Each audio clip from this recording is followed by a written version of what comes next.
আল্লাহ তাবারক ওয়া তাআলা তিনার রসুলকে বলেন, দোস্ত আপনাকে তিনটা জিনিস অতিরিক্ত দিয়েছি, তার মধ্যে একটা হলো রমজান শরীফ। এই মাসব্যাপী শ্যাম সাধনা করবেন আপনি, আপনার উম্মতনি। এই মাসে একটি নেকির কাজ করবে আপনার উম্মত, তার স্টার্টিং হবে 70।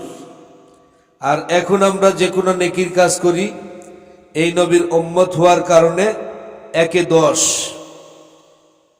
তাহলে বোঝা গেল 12 মাসে 1 বছর, 11 মাসে আমাদের নেকি হয় 1-10, আর রমজান মাসে নেকি হয় 1-70। বিবেক আর আকলের তাকাজা হলো এটা, যেটা লাভ বেশি ওটার মধ্যে ক্ষতিও বেশি হওয়ার কথা। রমজান মাসে একটা নেকি করলে যদি 70টা নেকি হয়, তাহলে বিবেকে এটাই বলে একটা গুনাহ করলেও 70টা হওয়ার কথা ছিল। কিন্তু আল্লাহ সুবহানাহু ওয়া তাআলা তিনার বন্ধুর খাতিরে, এই নবীর খাতিরে, রমজান মাসের খাতিরে আল্লাহ তাআলা তার জালালের কসম করে বলে, ইজ্জতের কসম করে বলে যে মাসব্যাপী যখন আপনার উম্মত সিয়াম সাধনা করবে, এবং রমজানের পরে যেই মাসটা আসবে আরবি, তার নাম হলো শাওয়াল মাস। শাওয়াল মাসের 1ম তারিখে ঈদুল ফিতর বলে, মাসব্যাপী সিয়াম সাধনা করার পরে আপনার উম্মত যখন ঈদের মাঠে যাবে, ঈদের নামাজ পড়বে, আমি ঈদের রাত্রিতে ফেরেশতা নাজিল করে দেই। জিবরিল আলাইহিস সালাতু ওয়াস সালাম ওই রাত্রিতে ফেরেশতাদের বাহিনী নিয়ে পৃথিবীর জলভাগে স্থলভাগে সব জায়গায় ছড়িয়ে যায়, এবং রোজাদারদের সাথে তারা মুসাফা করতে থাকে। ঈদের নামাজের পরে আল্লাহ তাবারক ওয়া তাআলা কর্তৃক ঘোষণা হয়, ফায়ারজুনা মাগফুরাল লাহুম কদ গাফারতু লাকুম ওয়া বাদদালতু লাকুম সাইয়্যাতিকুম বিল হাসানাত। তোমাদের অতীতের সমস্ত গুনাহগুলা নেকির দ্বারায় পরিবর্তন করা হয়েছে। সুবহানাল্লাহ। এই মাস আমাদের সামনে আসতেছে। এই মাসের ব্যাপারে বলা হয়েছে শাহরুন সবরুন, সবুরের মাস, ধৈর্যের মাস। এই মাস 3টা প্যাকেজ নিয়ে আসতেছে। মাসের মধ্যে কয়টা প্যাকেজ আছে ভাই? 3টা প্যাকেজ আছে। আল্লাহর হাবিব ফরমান, আউয়ালুহা রাহমাতুন, প্রথম দশক এটা হলো রহমতের 10 দিন। ওয়াসানিউহা মাগফিরাতুন, এবং দ্বিতীয় দশক 11 থেকে 20 পর্যন্ত এটা মাগফিরাত।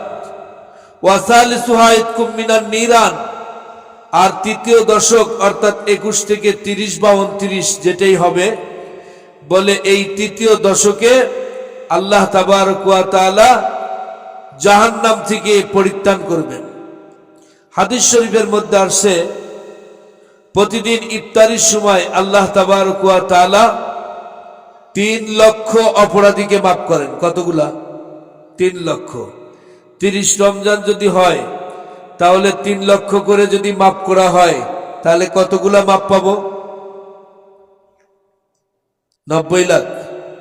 90 লক্ষ মানুষ মাফ পেয়ে যাব। আর হাদিস শরীফের মধ্যে আসছে, যখন শেষ দশক আসবে তো ওই সময় আল্লাহ তাবারক ওয়া তাআলা প্রতি রমজানে যতগুলাকে মাফ করেছেন, শেষ 29 বা 30 রোজা যেটাই হোক, শেষ দিনে আল্লাহ তাআলা সমপরিমাণকে মাফ করে দিবেন। তাহলে কত লাখ? 6 লক্ষ। 90 লক্ষ আগে ছিল, 3-3-90, 1,80,00,000 মানুষকে, 1,80,00,000 মানুষকে আল্লাহ তাআলা রমজানের খাতিরে মাফ করবেন। সুবহানাল্লাহ। কালকে এসে কয়ে যায় 1,80,00,000 মধ্যে আমরা পড়বো কি পড়বো না বলেন? হ্যাঁ, আল্লাহ বলেন, ইয়া ইবাদি লা তাকনাতু মির রাহমাতিল্লাহ, আমার বান্দারে, আমার বান্দিরে, আমার রহমত থেকে কখনো তোমরা নৈরাশ হবে না। মাগফিরাত দা, रादोमिद अज लुत्फे तू जाके खुद फरमुदाई ला तक ना तू बहरे अलता फे तू बेपाया बुआद ना उम्मीद अज रहमत शैता बुआद। अल्लाहु अकबर बोलें।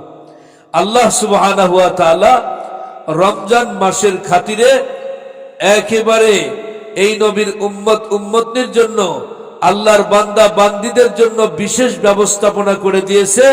আর আল্লাহর শত্রু দুশমন, মানুষের মুসলমানদের শত্রু দুশমন কে বলেন তো? শয়তান।